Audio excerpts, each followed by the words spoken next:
today. I can tell you it was kind of tough getting them to wake up early this morning because we made the trip from Waco, Texas. It takes about an hour and a half. I would also like to acknowledge my classmates. I see some Bryan High School class of '86 in the house. Y'all stand up, represent. Yeah, I appreciate it. Thank you guys for coming. I really appreciate it. And I know there's some more who wanted to be here and couldn't be here today.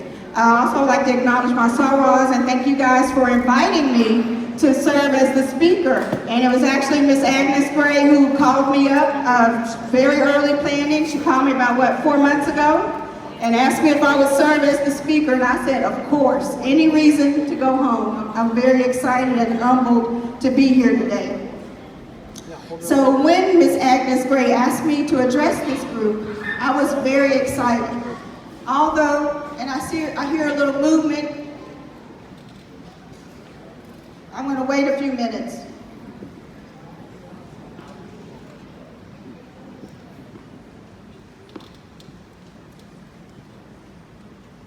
Okay, we'll go ahead. So when I was asked to speak, I was very excited. Although I speak to students and colleagues on a regular basis, it is not very often that I get asked to speak to members of my Brazos Valley Bryan College Station family. I was born and raised in Bryan College Station. I lived in College Station until I was 10. Then I moved to Bryan when I was 10. My mother started teaching for the Bryan ISD school district and we had to move to Bryan at that time. So it's not very often that I get to speak to you all and I am very humbled and very thankful. It is also wonderful to be back on the Carver Kemp campus. I actually went to the 6th grade in Carver. It looked very different then. There's a huge improvement from when I was here as a student, so applaud you guys for that improvement. So now we'll get to my talk. The title of my talk today is Saluting and Honoring Dr. Martin Luther King Jr. What can you do in this age of social media? Dr. King had a dream that his 4 children would one day live in a nation where they would not be judged by the color of their skin, but by the content of their character. This dream has not been realized. We are witnessing more incidents of hate crimes across the board, which means we must remain steadfast in trying to reach the goal of equality for all of mankind. We cannot coast on the works of our predecessors. You might not be able to march in a rally as the rally they had today. I was not able to march. We were not here in time, and I know some people can't march for health reasons. But you can do something. You can vote. You can participate in the census. You can write a letter to the editor of the newspaper. You can share something on your social media platform. You can go and talk to students. In the words of Dr. Martin Luther King Jr., if you can't fly, then run. If you can't run, then walk. If you can't walk, then crawl. But whatever you do, you have to keep moving forward.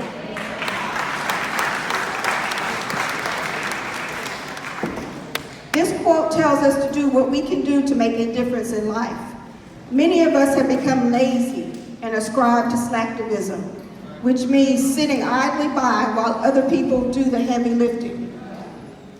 I have chosen to do my part by writing about what is going on at this point in history, to make sure that people are aware that although we have made progress, there is still much work to be done. At this time, I would like to call up my sons, Bill, Timothy, and my husband, Augustine.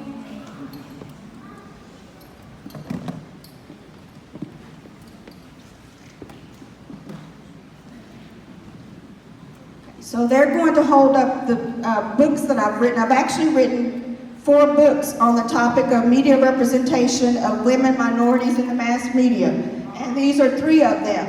And this is just an example of what I am doing to make a difference. I am documenting what's going on right now as far as police brutality and police officers killing our black people. I'm documenting that in these books. So these are an example of how you can make a difference through words. So now you all can go back and sit down. Thank you for coming up. And these books are actually available on Amazon.com. You know, I have to give a little plug. So you can put in my name, Mia Moody Ramirez, and you will be able to pull up those books. And I actually have 4. but my daughter Heidi is not here, so she was not able to hold up that fourth book. But you can actually Google my name and find all 4 books on Amazon.com. So my research emphasizes representations of women and underrepresented groups. Most notably, I have researched missing Black women, the independent Black woman, racial profiling, image repair, the Black Lives Matter movement, and Black Twitter. The Black Lives Matter movement struck a chord in me because, as you all see, I have 2 sons. Every time a Black man dies from racial profiling, my heart stops. I think that could have been Tim or Bill, or it could have been my brothers, Todd, Waylon, or it could have been my dad, or anyone, my cousins, anyone that I know. But these are just people who happen to be here today. But Black Twitter has become the lifeblood of organized activist movements. The catchphrase Black Lives Matter emerged in 2009 after the death of Trayvon Martin. The hashtag Black Lives Matter became a rally cry for Black people who were weary about the growing number of deaths of Black men and women killed by whites in law enforcement. Mainstream media covered Trayvon Martin's death with a negative slant, often criminalizing him. They stated he got what he deserved because he was wearing a hoodie. They left out the fact that Trayvon Martin was killed after simply going to the store to buy what? A bag of Skittles and what else? Arizona tea, we all know that, but he never made it home. This is one reason we must be courageous. We must speak up. Black press and social media came to Martin's defense. They talked about his innocence and his unnecessary death. In 2014, it happened again. Darren Wilson shot Michael Brown, who had his hands up to surrender. From this, we got the hashtag, hands up, don't shoot. Brown was blamed for his death. He said he deserved to die because he was rude to the store clerk and because he is a thug. We must be brave enough to support our fellow individuals when they are racially profiled. The same year, Eric Garner was blamed for his death after Daniel Pantaleo choked him for selling single cigarettes on the streets. People said Garner died because he was overweight and unhealthy. They overlooked the fact that he was repeatedly choked and he said, "I can't breathe." How many times? 11 times. He said, "I can't breathe." And this is where we get the hashtag, I can't breathe. In other instances, children like Kevin Davis and Tamir Rice were blamed for their deaths at the hands of police officers after they were shot while carrying toy handguns. Many times they were on the playground with other children, but this didn't matter. Their lives were taken, and often their mothers were blamed because they bought the toy handguns for their children. All of these cases illustrate instances of victim blaming. The victim is blamed for his or her death at the hands of a police officer. They are frequently let off with little or no punishment. As everyday citizens, one thing we can learn from King's great legacy is leaders don't create followers, they create more leaders. Because of King's giving spirit, his legacy will live on forever. Dr. King would want us to lead the charge and to continue the quest for social equality. Again, what can you do? Mentor a student, share King's story, join an organization, make a donation, volunteer in a community. There are dozens of other things that you can do to make a difference. It is important to have mentors and supporters along the way. When people believe in you, you begin to believe in yourself. I could not have succeeded without mentors and support from people like my parents and former teachers. When I think of some of the teachers I had in the Black Independent School District, some of these names come to mind. Big Pete, Blanche Hall, Coach Sinek, Mr. Poole.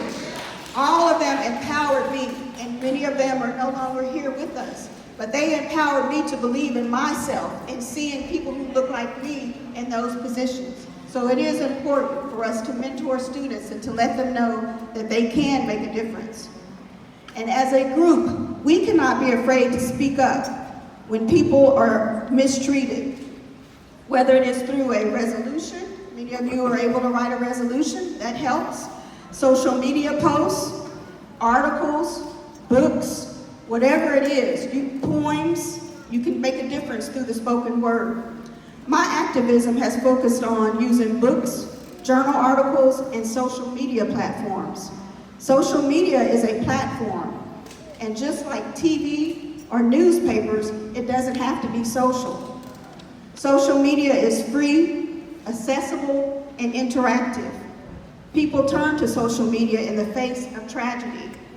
So social media can be used to affect change.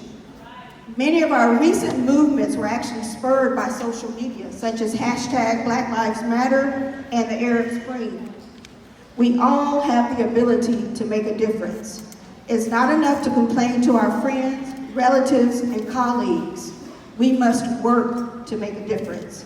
And where does change start? Starts with you. It starts with the person in the mirror. Remain steadfast in your beliefs. Remember, our power, passion, and purpose comes from God. Philippians 4:13 states what?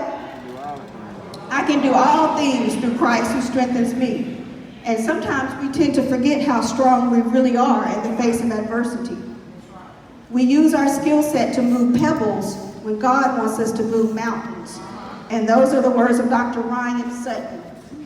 In closing, I leave you with these quotes from Dr. King. There comes a time when silence is betrayal. Our lives begin to end the day we become silent about things that matter. In the end, we will remember not the words of our enemies, but the silence of our friends. Let's keep Dr. King's dream alive, because injustice anywhere is a threat to justice everywhere. Thank you, and God bless.